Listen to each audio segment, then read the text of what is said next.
A very good morning to students. We are going to discuss the further part of the unit 3, that is the elementary profile of a gravity dam. So what is actually the gravity dam's elementary profile or a theoretical profile? Okay, theoretical profile means the one which is not exactly what is required at the practical field, because the practical field actually requires to be taken into consideration with so many parameters, because of which the theoretical studies get a bit modified in order to get the thing suitable as per the practical conditions. Okay, so let's at first discuss about the theoretical, or you can say the elementary profile of a gravity dam. So gravity dam किस तरीके का होना चाहिए? What should be the shape? What should be the size of the gravity dam? We are going to discuss about it right now. So let's start with it. So what it says when the water is stored against any vertical face. Whenever the water is stored against any vertical face. See, this is the vertical face against which the water is getting stored. Okay, it exerts a perpendicular pressure. It exerts a pressure perpendicular to the face. Obviously, it is going to exert a pressure in the perpendicular form. Correct? Okay. This water pressure is zero at top and maximum at bottom. अगर हम देखें water pressure diagram, तो we'll find that there is a zero water pressure at top and the maximum water pressure at base. So the thickness of the dam required at top is zero. Because there is no pressure at top, you are not required to have any thickness at top. That is what it is saying. Okay, suppose it is a dam with its vertical face, which is having a water pressure over it in the perpendicular form, then you will find that there is a zero water pressure at top and maximum water pressure at base, because of which it says there is no depth required to be provided at top. Top पे कोई width रखने की जरूरत ही नहीं है. No width required to be provided at top. And width बोलो या thickness बोलो, एक ही बात है. And thickness required at bottom is maximum. और आपको जो मैक्सिमम थिकनेस आपको नीचे रखना है वो मैक्सिमम रहेगी पूरे बॉडी के कंपैरिजन में.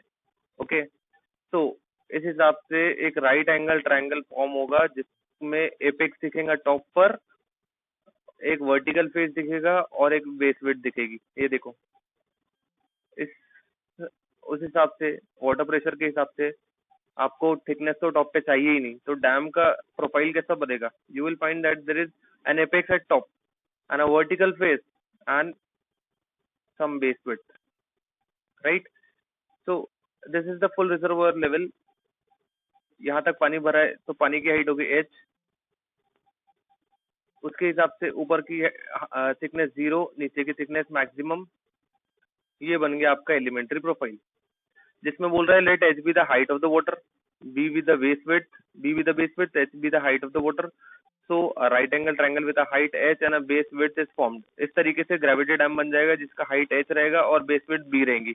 इसमें आपने फ्री बोर्ड वगैरह कंसिडर किया क्या? नहीं, एलिमेंट्री प्रोफाइल में जो दिख रहा है उसके हिसाब से हमने बना लिया. ठीक है, लेकिन प्रैक्टिकल कंडीशंस में हमको काफी सारी चीजें लगती है, जैसे कि फ्री बोर्ड लगता है, उसके बाद HFL लगता है आपको. करेक्ट है, उसके पहले HFL लगता है आपको, sorry. So these are the things which are required to be considered while designing a dam practically. For stability, the resultant should remain within the middle third portion of the dam. Obviously, आपको ये चीज पता है कि middle third portion में आपका resultant रहना चाहिए. The stability of the dam should be checked. Stability को आप चेक करोगे, सेटिस्फाई करोगे दो कंडीशंस में. कौन कौन सी? इस पर भी बात हो चुकी है. When the reservoir is full and when the reservoir is empty. तो अगर एम्प्टी है तो कैसा रिजल्टेंट कैसा रहेगा, देखते हैं. When the reservoir is empty, external pressure क्या होगा? जीरो, क्योंकि कोई वाटर प्रेशर आएगा ही नहीं ना. सीधी सीधी बात है. तो हॉरिजॉन्टल प्रेशर रहेगा क्या? नहीं रहेगा. So the P is zero. P is the horizontal pressure which will be zero. तो क्या बचा? एक vertical pressure, that is what the self weight that which passes through the CG of the dam. Then what will be the remaining force? That will be the self weight which passes through the CG of the dam. Okay, so the point C is at a distance b by 3 from heel. Okay, ये जो point सी है वहां पर resultant act करेगा which is at b by 3 from heel. ये heel portion से वो b by 3 है, यानी कि मिडल थर्ड का starting point. Okay, this point C is the extreme left end of the middle third. Extreme left end मतलब starting portion है, this point C is the starting portion of the middle third. तो इस हिसाब से resultant तो पास कर रहा है with in the middle third, क्योंकि वो just at the starting point पे आ रहा है। ओके, नाउ नेक्स्ट थिंग, जब फुल रहेगा, रिजर्वायर फुल रहेगा, हम दो एक्सट्रीम कंडीशंस को पकड़ रहे हैं, एक एम्प्टी एक फुल, क्योंकि इसके बीच की कंडीशंस तो फिर automatically with in the range रहेगी ना। जब आपको दिख रहा है एम्प्टी कंडीशन में स्टार्टिंग पॉइंट पर है, तो थोड़ा भी पानी डालेंगे तो स्टार्टिंग पॉइंट से थोड़ा आगे ही रहेगा, यानी कि within the middle third ही रहेगा। ओके, आते हैं हम आगे। When the reservoir is full, उसमें क्या है, द वाटर प्रेशर एक्ट करेगा कैसा, परपेंडिकुलर, कहाँ पे, टू द फेस, कहाँ पे, एट द अपस्ट्रीम साइड, यहाँ पर water pressure will act, correct है, at the upstream side. Also the weight of the dam is acting as a self weight, और ये तो डैम का वेट तो एक्ट करेगा ही करेगा। तो in this case R should pass through point D. इस केस में क्या है, जब फुल रहेगा तो आपको डी कहाँ से पहुंचाना है, ये एंड पॉइंट से। क्यों, क्योंकि इसके बीच की फिर जो भी कंडीशंस रहेगी वो within the middle third ही रहेगी, करेक्ट है। तो आपका क्या एम है इसमें, when the reservoir is full the resultant should pass at point D, that is the extreme right end of the middle third. Now, for the stability, the base width B is needed to be determined. इसलिए आपको ये base width B determine करना जरूरी है। तो हम क्या कर रहे हैं, so width actually रहनी कितनी चाहिए, that is the point. Okay, that is what it is saying. For stability, the base width B is needed to be determined. अगर आपको B पता चल जाएगा तो आपको आपका रिजल्टेंट आपको पता रहेगा कि कहाँ जा रहा है। Okay, so base width B is required to be determine, okay, with the help of this parameter. कौन से parameters, with the help of this height, जहां तक के पानी प्रेशर मार रहा है, and with the help of this weight. Okay, so let's start.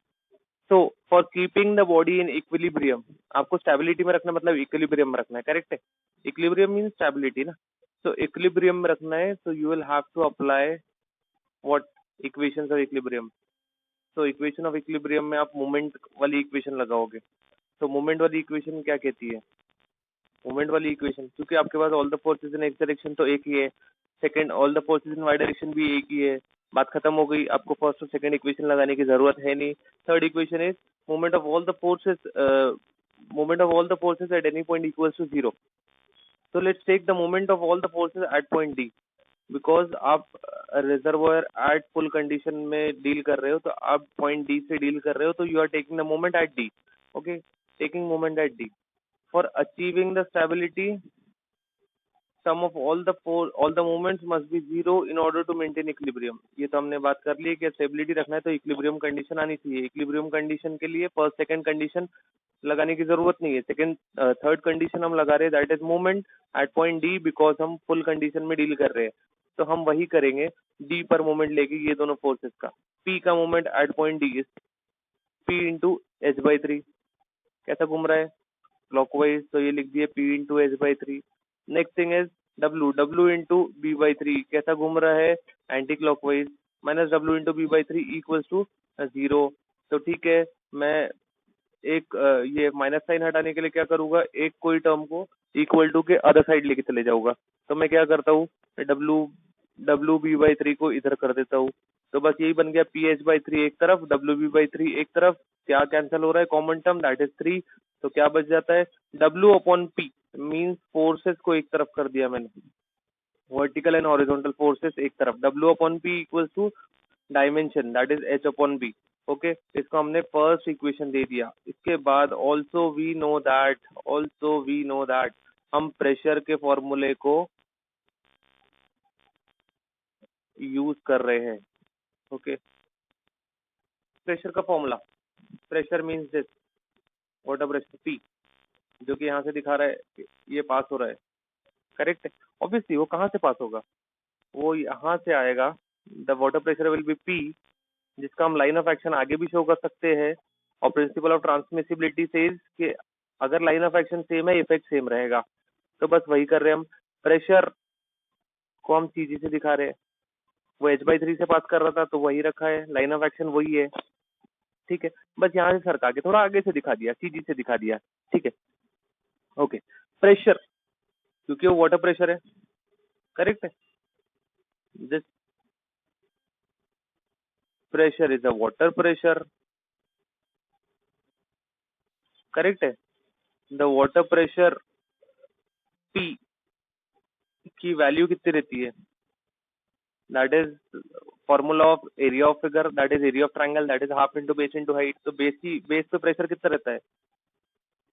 Water की डेंसिटी और वाटर की height, that is gamma W into H. और हाइट कितनी होगी इसकी? जितना पानी भरा है, पानी कितना भरा है? एच, करेक्ट है. तो पी का फॉर्मूला क्या बन जाएगा? Half into gamma W into H, that is base, into height is H. तो बन जाएगा half into gamma W H into H, that is half gamma W H square, correct है. तो वही कर दिया, पी का formula half gamma W H square लगा दिया. ठीक है. अब क्या कर रहा हूँ, ध्यान से देखिए. मैं वेट का भी फॉर्मूला लगा रहा हूँ. पी का तो फॉर्मूला लगा दिया, अब मैं वेट का फॉर्मूला लगा रहा हूँ. तो वेट का formula, weight of what? Dam का वेट, करेक्ट है. What is this W? This W is damn का वेट, दैट इज कंक्रीट का वेट. तो वेट ऑफ कंक्रीट का फॉर्मूला क्या रहना चाहिए? वेट ऑफ कंक्रीट का फॉर्मूला क्या रहेगा? वेट ऑफ कंक्रीट, बताइए क्या फॉर्मूला रहना चाहिए? That should be density of concrete सबसे पहले, that is KG per metre cube. ठीक है, KG per metre cube multiplied by area of dam, that is metre square. तो बन गया आपको, sorry, kilo newton per metre cube is the density of concrete. Okay, तो आप वो ले लोगे, या केजी में होगी तो केजी पर मीटर क्यूब ले लोगे. बट द फॉर्मूला इज वही, केजी रहेगा या किलो न्यूटन रहेगा अपॉन मीटर क्यूब रहेगा, करेक्ट है. Multiplied by metre square. तो क्या बचेगा? केजी पर मीटर या kilo newton per metre. Okay, that will be your force W, correct है. किलो न्यूटन पर मीटर मानता हूं मैं, तो that will be the force. Okay, यहाँ पे भी देखिए क्या हो जाएगा, density upon multiplied by height. तो यूनिट वेट कितना होता है? Kilo newton per metre cube multiplied by height, that is metre का स्क्वायर. तो बच जाता है किलो न्यूटन पर मीटर. यहाँ पे भी आएगा kilo newton per metre. Area का formula, area of a dam, dam elementary profile कैसा है? ट्राइंगल है, that is B half into base into height. तो half into this B into this height. यहाँ देखिए, half into base into height will be the area of dam. Then density, ये देखिए gamma सी, correct है. आगे बढ़ते हैं. अब गामा सी को मैं कन्वर्ट कर रहा हूँ. देखिए gamma C, specific gravity of concrete is equal to density of concrete upon density of water. पता है आप सभी को? किसी भी मटेरियल की डेंसिटी निकालो, स्पेसिफिक ग्रेविटी निकालो, तो उसका फॉर्मूला रहेगा density of that material upon density of water, correct है. तो बस वही किया, specific gravity of concrete is equal to gamma C upon gamma W. तो आपको गामा सी को कन्वर्ट कर रहा हूं मैं, तो वो क्या बन जाएगा? Gamma specific gravity into gamma W. तो ये बन गया गामा सी की जगह specific gravity, that is rho into gamma W. I hope this is clear students. तो गामा सी को हमने रीराइट कर लिया as rho into gamma W. अब मैंने पी और डब्ल्यू की वैल्यू पुट कर दिया इन इक्वेशन नंबर 1. डब्ल्यू की वैल्यू ये और पी की वैल्यू ये देखो पूरा वो टर्म पुट अप कर दिया अपन ने. कॉमन टर्म दैट इज आपका 2, वो निकल गया, डिलीट हो गया. ठीक है, और क्या डिलीट हो रहा है? गामा डब्ल्यू डिलीट हो रहा है. एक एच डिलीट हो जा रहा है, बचता सिर्फ एक एच है. तो बस क्या कर रहा हूँ मैं, डब्ल्यू अपॉन पी. यहाँ क्या बच रहा है? रो बी बस. और नीचे क्या बच रहा है? एच. तो ये बन गई आपकी सेकेंड इक्वेशन. अब दोनों इक्वेशन डब्ल्यू बाई पी वाली है, तो हम इक्वेट कर देते हैं 1 और 2 को. तो फिर एक इक्वेशन से ये आया था, एक इक्वेशन से ये आया था. एच इंटू एच बन गया एच स्क्वायर. यहाँ क्या बन जाएगा? Rho B square. तो H square rho B square, क्योंकि आप विड्थ निकाल रहे हो, you are determining the width of और the base width of the dam. तो बी के फॉर्म में निकाल लिया, B equal to H upon rho under root of rho. So this should be the width. Okay, आप क्या करोगे, पहले वाटर कितनी हाइट तक आ रहा है वो पता कर लोगे, कितना पानी जमा हो सकता है यानी हाइट पता कर लोगे, हाइट के हिसाब से फिर आप डायरेक्टली बेस विड्थ सेट कर लोगे। तो आपको एनालिसिस क्या करना है कि कितना पानी आ रहा है, सो दैट मैं कितनी हाइट तक पानी जमा कर सकूंगा। आपको हाइट पता चल गई तो आप विड्थ इस फॉर्मूले से निकाल लोगे और ऑटोमेटिकली आपका resultant within the middle third रहेगा। तो I hope this is clear students, आगे बढ़ सकते हैं। ये क्या बोल रहा है, so to keep the resultant within middle third the third of the base width, the base width should be equal to H by under root rho. आपका बेस विड्थ इतना रहेगा ही रहेगा। Thus the elementary profile of a gravity dam is a right angle, हम last में state कर दे रहे उसको। The elementary profile should be will be a right angle triangle with the base width equal to b equals to h by under root rho। I hope students ये clear हो गया आप लोगों को, आगे बढ़ सकते हैं हम। Now the practical profile of a gravity dam, देखिए अब असल में क्या होता है वो देख रहे हैं हम। See what practical profile says is कि एलिमेंट्री प्रोफाइल के जैसे इन एलिमेंट्री प्रोफाइल हमने क्या देखा कि फुल रिजर्वर लेवल जो है यानी कि पानी का top level is at the apex of the dam, यानी एकदम डैम का टॉप लेवल और पानी का टॉप लेवल एक है। ओके, लेकिन क्या ये अडॉप्ट कर सकते हैं हम? No, it can not be adopted in actual practice. Actual practice में क्या करते हैं हम, एफआरएल के ऊपर यानी कि फुल रिजर्वायर के ऊपर हम क्या करते हैं, ये क्या होता है कि एक लेवल रखते हैं। क्यों? क्योंकि वेरियस रीजन, एफआरएल के ऊपर हम एक लेवल रखते हैं दैट इज फ्री बोर्ड। क्यों? बिकॉज ऑफ वेरियस रीजन, जैसे कि पानी आया तो हैवी विंड आया तो वेव्स जनरेट होगी, वेव्स की वजह से फ्लड्स आया तो पानी कहाँ जाएगा, वो तो ओवरफ्लो हो जाएगा।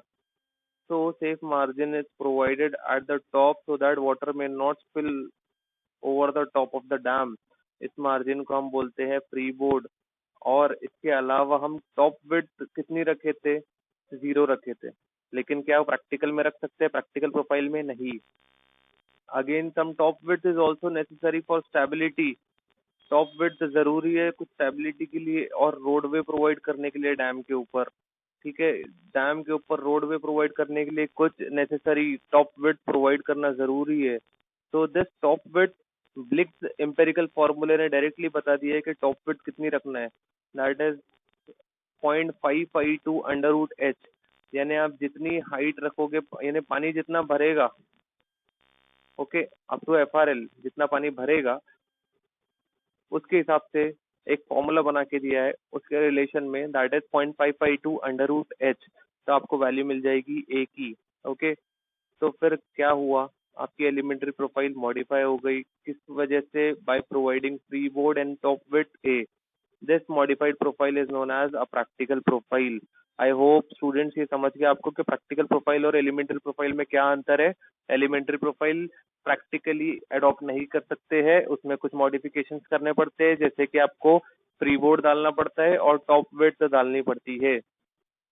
Now that modified profile is called as the practical profile. I hope this is clear to all of you students. In next lecture, we are going to discuss about this low gravity dam and high gravity dam. So that's it for today. Thank you very much.